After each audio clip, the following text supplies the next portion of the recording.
going back to back here. I just recorded the picking your selector control. Fuck, I haven't even cleaned up yet. But another lock that was on my bench that I'm just been fascinating with is this key and lever cylinder. No idea what the keyway is. I think it's a Lockwood or a Yale, but it looks wicked as fuck.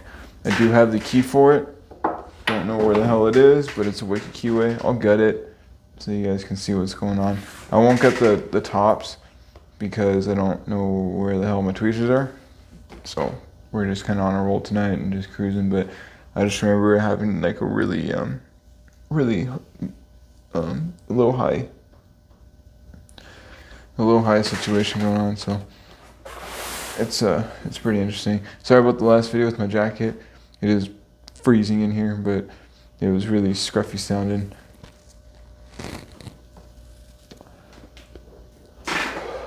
So I went ahead and I took that off. So let's just pull you guys around here.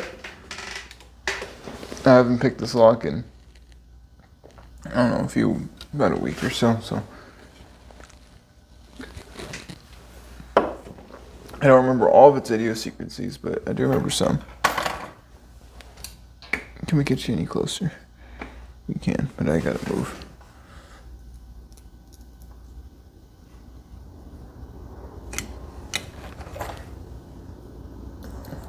We're gonna start at the back.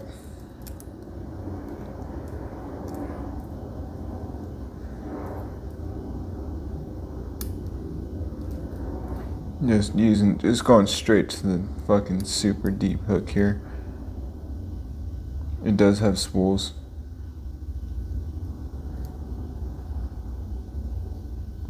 It will go into a false set eventually.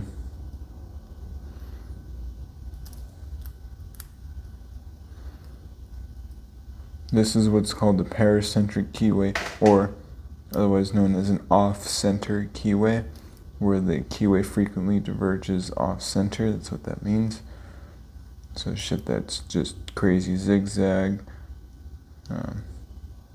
like the MB keyway of a best is considered to be paracentric, where it goes really far off-center.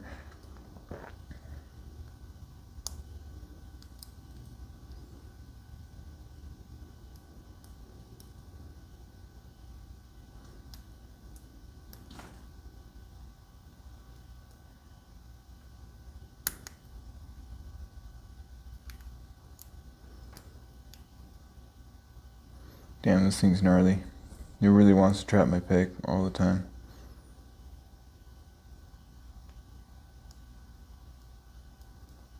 But it almost makes it like I know exactly what pin I'm on, because the warding is cut out.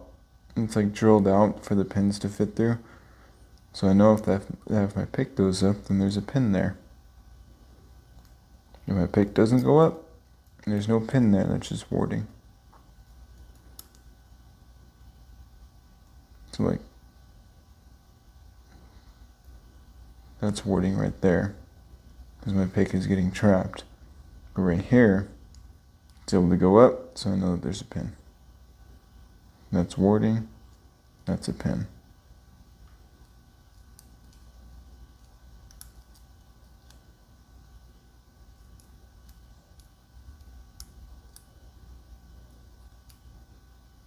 That's warding, that's a pin.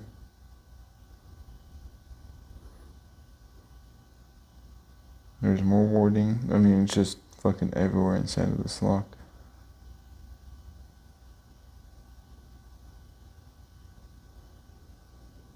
That I'm believing to be a pin.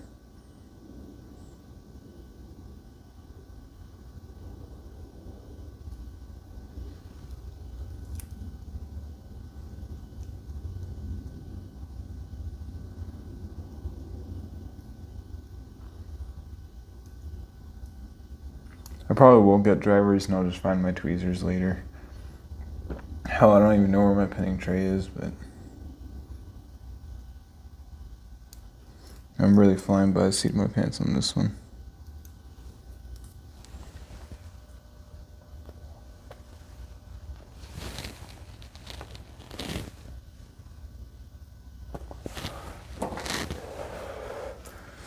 I'll save that one for later.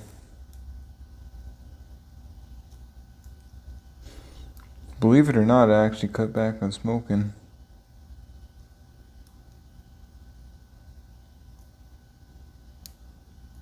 For the sake of transparency, I was smoking a pack a day, and now I'm smoking half a pack a day. But now I kind of started a tradition, didn't I, where I spark up a cigarette right before a video.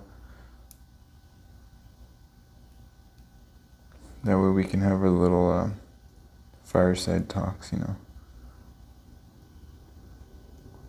Not that anybody's talking back. But there we go. There's a false set. Everything just cocked over a little bit.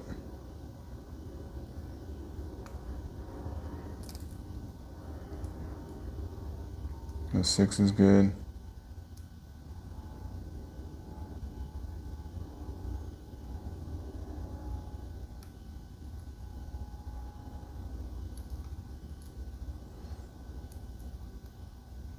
Five is good. 4 needs some help.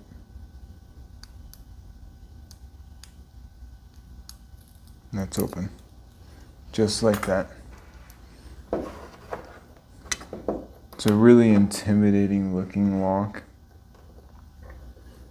Just by the way that the keyway looks.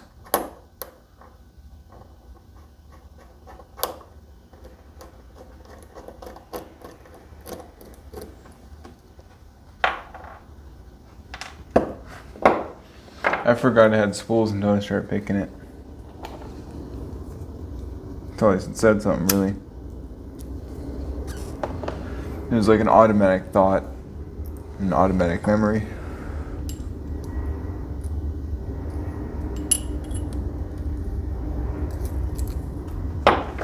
Let's see.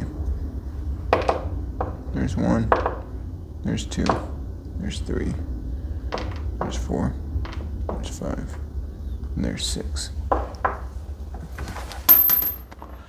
And there's the floor, I found it.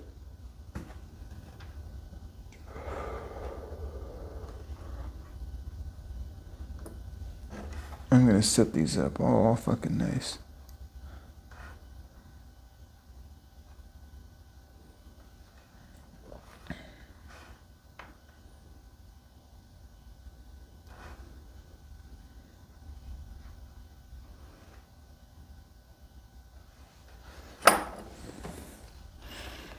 So you can see the massive differences in pin heights. We're gonna start on 6.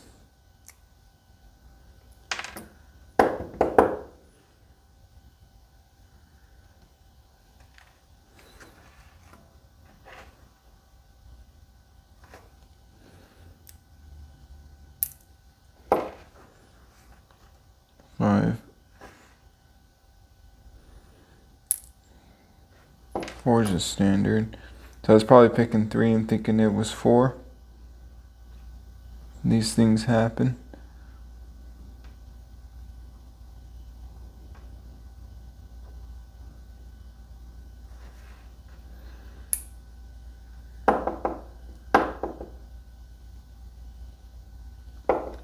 Holy oh fuck. That's 3. So that's what's going on. What the fuck is that? You can call that a T-pin, couldn't you? Let's move up to 1. 1 is another standard. And 2 is another standard. So that's the party trick right there. Number 3. I mean, this lock is, from what I understand, fucking out of the box. So it came out of the box like that. Let me angle you guys around so you can see real good. So starting at the top is pin number 1. Right there. Right? Pin number 2. That's normal. There is a pretty big difference in depth, but not the end of the world. Number 3 is where it's at though. Number 3 is high as hell. And when you get paracentric keyways like this, or like the Yale keyways, let me find that cord and bring it to you guys. Like a Yale, Y1 or Y2, it's really hard to get your pick up into there. But these are drilled. You can see that through the holes. Let me get you guys aligned. You can see straight through the holes. I mean, so the warding is actually milled out where the actual pin is. So if you can get a deep enough hook to really angle up in there, then you're good. That's why I used a very, very deep hook. Is it just makes a lot less work for me. That's this one right here. That way I can just stay at the bottom and just find where the warding is at and where the warding isn't. Let's see. See how it's milled out right there? So if you feel warding, then there's no pin there, and vice versa. But that number 3 pin trips me out. I've actually never had this lock apart, so that's a really interesting discovery. That is a T-pin, if I've ever seen one. A hell of a T-pin too. That thing's deep as hell.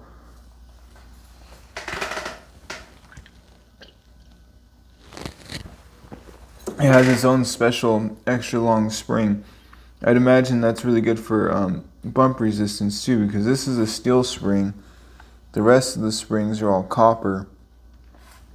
So it's definitely gonna have different spring rates in them.